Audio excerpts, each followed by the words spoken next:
que é vício, né? O primeiro passo é você entender o que é isso, tá? O que é vício e o que é compulsão. Porque todo vício tem compulsão, porém, nem toda compulsão é vício. Como assim, Plínio de Souza? A gente pode ter compulsões temporárias, né? Você pode ter uma compulsão que fique com você temporariamente. Por exemplo, se você me dá uma caixa de chocolate e eu for comendo, quando acabar a caixa de chocolate, provavelmente eu vou continuar com uma vontadezinha de chocolate, né? Uma fissurinha por chocolate. Então foi uma compulsão temporária. Agora, vício é diferente. Vício é aquilo que se você não fizer, você fica mal. O vício é algo que te completa emocionalmente. Quando é que você sabe que aquilo é um vício? Quando, se você tira aquilo, você fica incompleto, você não fica bem. Algo te falta. Você não se sente inteiro, não se sente inteira.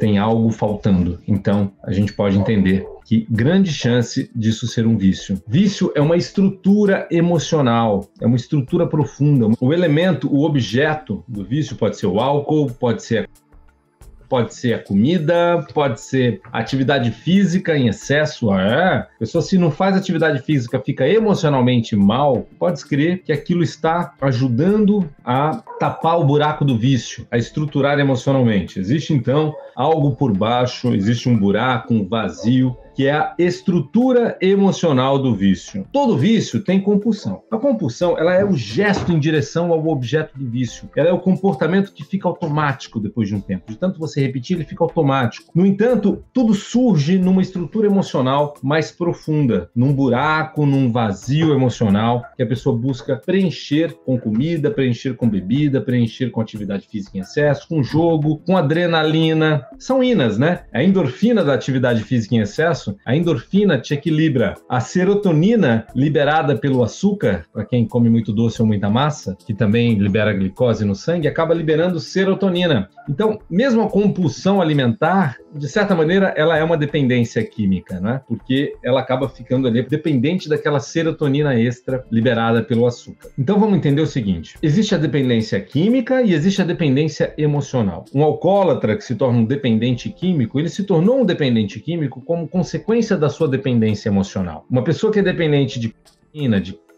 ela se tornou uma dependente daquilo como consequência da sua dependência emocional. A pessoa sabe que aquilo não faz bem para a sua saúde, ela sabia dos riscos de se tornar dependente, ela continuou usando. Por quê? Porque aquilo era um remédio. O álcool funciona como um remédio para uma estrutura emocional problemática. Então, ruim com ele, pior sem ele.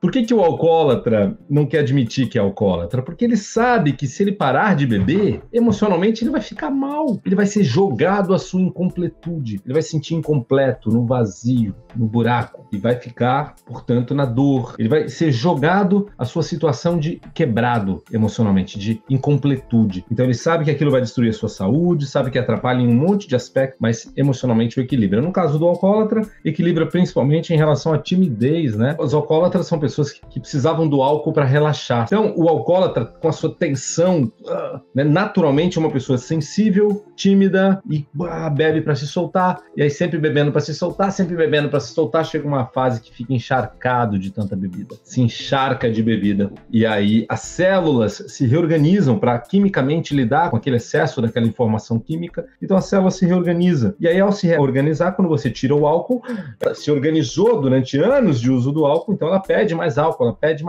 e seu corpo teve que se adaptar àquilo. Ok, tá bom, me adapto, ok, vamos conviver com isso. E de repente você tira de uma vez, o corpo entra numa crise de abstinência. Não é? Você tem crise de abstinência até de café. Se você toma muito café, fica 2 dias sem tomar café, você vai ter dor de cabeça, vai ter uma crisezinha de abstinência. Então, essas questões são questões relevantes, tá? Quem é que tá falando sobre isso? As pessoas colocam as pessoas numa clínica, as pessoas colocam a pessoa num processo para emagrecer, no nutricionista, botam a pessoa numa clínica para dependência química, mas se não resolver o que está por baixo, a estrutura emocional, só vai voltar a comer compulsivamente, né? Ela vai recair na sua droga, que é a comida, ela vai sair da clínica e vai voltar a usar. Por quê? Porque ela tem saudade do quanto que aquilo a completava emocionalmente. Então, existe uma estrutura de vício, um buraco, um vazio. Para acabar com compulsões em vícios, é você identificar suas compulsões e seus vícios. é você entender a estrutura do seu vício. Existe um buraco, uma necessidade emocional. Então, como é que eu trato isso? Como é que a gente trata isso na Ápice Desenvolvimento Humano? E como é que a gente ensina as pessoas, que a gente dá formação para muitos profissionais trabalharem nessa nossa metodologia exclusiva de solução de vícios e compulsões, e dependência química, emagrecimento, né? Primeira coisa é identificar a estrutura do vício, é identificar essa estrutura emocional que tem por baixo, a fome emocional, o buraco, o vazio emocional. Quando identifica esse sentimento que tem por baixo, é importante entender o seguinte: se a pessoa passa por um processo nesse método, isso é algo que ajuda muito a libertar essas pessoas. Elas precisam saber que elas vão, primeiramente, tratar o que está por baixo. Eu não vou obrigar a pessoa a não usar o álcool. Se o álcool é que faz com que ela consiga viver de vez em quando,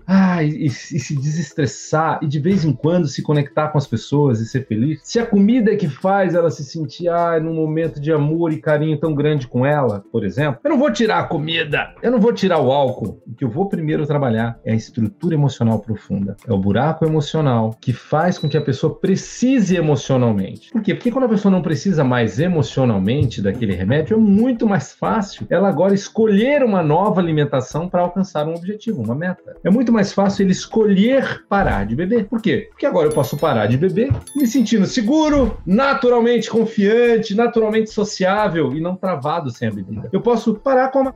Ela até me empapuça, porque, nossa, eu tô de boa, eu não tô mais naquela pilha de ansiedade que eu ficava do nada e precisava dar... Dando um exemplo. Você trabalhou o que tem por baixo, trabalhou a estrutura profunda. Como é que trabalha isso? Identificando as causas sistêmicas. E aí, algo importante para você.